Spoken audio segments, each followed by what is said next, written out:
வணக்கம் நண்பர்களே, முக்கிய செய்திகளை இந்த பதிவில் பார்க்க போகிறோம். டெல்லி ராஜகோபால், கோலாகல சீனிவாசு, ஜேவிசி ஸ்ரீராமு, இந்த 3 பேரும் அண்ணாமலைக்கு எதிராக பேசிக்கிட்டு இருக்காங்க. அண்ணாமலையுடைய இயக்கத்துக்கு எதிராக பேசிக்கிட்டு இருக்காங்க. நயினார் கும்பல் தான் இந்த அசைன்மெண்ட்டை அந்த 3 பேருக்கு கொடுத்ததாக செய்திகள் வருது. அதை நம்ம எக்ஸ்போஸ் பண்ணிக்கிட்டு இருக்கோம்.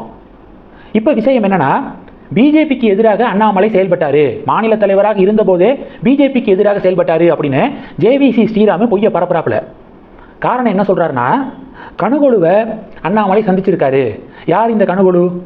தேர்தல் வியூக நிபுணர், காங்கிரஸுக்காக வேலை பார்த்தவர் DK சிவகுமார் இருக்காருல்ல, அவருடைய ஆலோசகராக இப்போ இருக்காரு. அவரை அண்ணாமலை ஏன் சந்திச்சாரு? அவர் தான் பிஜேபிக்கு எதிராக வேலை பார்த்தவர்ல, அவரை ஏன் அண்ணாமலை சந்திச்சாரு அப்படின்னு இப்போ ஜேவிசி ஸ்ரீராமு கேட்குறாப்புல. தேர்தல் வியூக நிபுணர் மாறி மாறி பல கட்சிகளுக்கு வேலை பார்ப்பாங்க. பிரசாந்த் கிஷோர் பிஜேபிக்கு வேலை பார்த்துருக்காரு, பிரசாந்த் கிஷோர் டிஎம்சிக்கு வேலை பார்த்துருக்காரு, பிரசாந்த் கிஷோர் பிஜேபிக்கு வேலை பார்த்துருக்காரு, பிரசாந்த் கிஷோர் டிஎம்கேக்கும் வேலை பார்த்துருக்காரு. அப்போ தேர்தல் வியூக நிபுணர் அப்படிங்கிறவங்க பல அரசியல் கட்சிகளுக்கு வேலை பார்த்துருப்பாங்க. அந்த வகையில் கணுகொழுவை அண்ணாமலை சந்திச்சிட்டாரு அப்படிங்கிறதுக்காகவே பிஜேபிக்கு எதிராக அண்ணாமலை வேலை பார்த்துட்டாரு அப்படின்னு முத்திரை குத்துறது தான் இவங்களுடைய அறிவு போல. அந்த அளவுக்கு தான் அறிவு இருக்கு போல. அடுத்து இன்னொரு விஷயம் என்னன்னா, இந்த கணுகொழு பிஜேபிக்காகவும் வேலை பார்த்துருக்காரு. கடந்த காலத்தில் 2014 பிஜேபிக்கு ஒர்க் பண்ணியிருக்காரு கணுகொழு. அதை பிடிச்சி வச்சுக்கிட்டு ஜேவிசி ஸ்ரீராமு காமெடி பண்ணுறாப்புல. அடுத்து இவங்களெல்லாம் கவனிச்சிங்களா? அண்ணாமலை ஒன்றுமே பண்ணலை, அண்ணாமலை பிஜேபியை வளர்க்கலை அப்படின்னு சொல்லி தான் பேசுவாங்க. எடப்பாடி பழனிசாமியை பற்றி பேசவே மாட்டாங்க. தமிழகத்தில் பாஜக இழப்பதற்கு ஒன்றும் இல்லை. அந்த சூழலில் அண்ணாமலை 11% மேலே கட்சியை வளர்த்தாரு. திராவிட கட்சிகளோடு கூட்டணியே வைக்காம பல தொகுதிகளில் அதிமுகவை 3வது இடத்திற்கு தள்ளினார். 2024 பல தொகுதிகளில் அதிமுக டெபாசிட் இழந்துச்சு. இது அண்ணாமலையுடைய சாதனை தானே. அதை மட்டம் தட்டக்கூடிய இந்த 3 பேர் 2019 தேர்தல், 2021, 2024, 2026 இந்த 4 பொது தேர்தலில் அதிமுக அடுத்தடுத்து படுதோல்வியை சந்திக்கிறாங்களே, அதை பற்றி ஏன் பேசவே மாட்டாங்க? எடப்பாடி பழனிசாமிக்கு எதிராக ஒரு வாட்டி கூட வாய்ஸே கொடுக்க மாட்டாங்களே, விமர்சனம் செய்ய மாட்டாங்களே. அப்போது எல்லாரும் கணிக்கிற மாதிரி இபிஎஸ் கிட்ட இருந்து தான் இவங்களுக்கு துட்டு வருதா, இல்லை இபிஎஸ் உடைய நண்பராக இருக்கக்கூடிய நயினார் நாகேந்திரன் இருந்து இவருக்கு துட்டு வருதா? இந்த 3 பேருக்கு அண்ணாமலைக்கு எதிராக பேச சொல்லி நல்லா பணம் பொருளுதா அப்படின்னு சொல்லிட்டு அண்ணாமலை சப்போர்ட்டர்ஸ் கேள்விகள் எழுப்புறாங்க. அடுத்தது, அண்ணாமலை மோடிக்கு வாழ்த்து தெரிவிச்சிருக்காரு.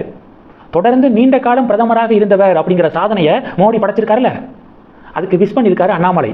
பாஜகவை விட்டு வெளியில் வந்த பிறகும் விஷ் பண்ணியிருக்காரு. ஒருவேளை அண்ணாமலை வாழ்த்து தெரிவிக்காமல் இருந்திருந்தா இந்த கும்பல் என்ன தெரியுமா பண்ணியிருப்பாங்க? பார்த்துக்கோங்க, இதுதான் அண்ணாமலை, இதுதான் அண்ணாமலையுடைய கேரக்டர், நன்றியை மறக்கிறவர் அண்ணாமலை அப்படின்னு சொல்லிட்டு ரைட்டப் எழுதி தள்ளியிருப்பாங்க. அண்ணாமலை விஷ் பண்ணிட்டாரு, எடப்பாடி பழனிசாமி அவர்களும் விஷ் பண்ணிட்டாரு. ஆனால் இப்போ பஞ்சாயத்து என்ன தெரியுமா? டெல்லியில் என்டிஏல இருக்கக்கூடிய கட்சிகளுடைய தலைவர்கள் ஒன்றாக சேர்ந்து மோடியை விஷ் பண்ணியிருக்காங்க. மோடிக்கு ஒரு பாராட்டு விழா மாதிரி நடத்தியிருக்காங்க. என்டிஏல இருக்கக்கூடிய கட்சிகளுடைய தலைவர்கள் எல்லாத்துக்கும் அழைப்பு விடப்பட்டுச்சு. அதிமுக என்டிஏல தானே இன்னும் இருக்காங்க. உள்ளாட்சி தேர்தலில் அதிமுகவோட சேர்ந்து தான் நாங்கள் கூட்டணி தொடரும் அப்படின்னு நயினார் அறிவிச்சிருக்காரு. அப்போ இன்னும் அதிமுக என்டிஏக்குள்ளே தான் இருக்காங்க. இபிஎஸ்க்கு அழைப்பு வந்திருக்கும்ல, ஏன் இபிஎஸ் டெல்லி போல? பிரதமரை ஏன் நேரடியாக போய் பாராட்டலை? இபிஎஸ் போக முடியலைனாலும் வேற யாரையாவது ஒருத்தர் அனுப்பியிருக்கலாம்ல, ஏன் பண்ணலை? இதை பற்றி வாயவே திறக்க மாட்டாங்க இந்த கும்பல். அதனால் இந்த கும்பலுடைய பேச்சுகளை சீரியஸெல்லாம் எடுத்துக்க வேண்டாம். வீத லீடர்ஸ் இயக்கத்தில் இருக்கிறவங்களுக்கு பல வேலைகள் இருக்குது. உறுப்பினர்கள்லாம் சேர்க்கணும் 1 மாதத்துக்கு அப்படிங்கிற உத்தரவை அண்ணாமலை போட்டிருக்காரு. அதனால நீங்கள் அதில் பிஸியாக இருங்க. இந்த கும்பலுக்கு பதிலை சொல்லி டயத்தை வேஸ்ட் பண்ண வேண்டாம். ஒரு நல்ல விஷயம் பண்ணும்போது திருஷ்டி பொட்டு அப்படின்னு ஒன்று வைப்போம்ல, அது மாதிரியான திருஷ்டி பொட்டு தான் இந்த கும்பல். அண்ணாமலை இயக்கத்துக்கு பொதுமக்கள் மத்தியில் மிகப்பெரிய ஆதரவு. நான் பார்த்த வரைக்கும் ஒருத்தங்க கூட எதிர்ப்பு தெரிவிக்கலை, காமன் பீப்புள். அப்போது கண்ணு பற்றும்ல, அதுக்கு இந்த திருஷ்டி பொட்டு மாதிரி தான் இந்த கும்பல் அண்ணாமலைக்கு எதிராக கத்திக்கு இருக்காங்க. அது அப்படியே கடந்து போயிடுறது நமக்கு நல்லது.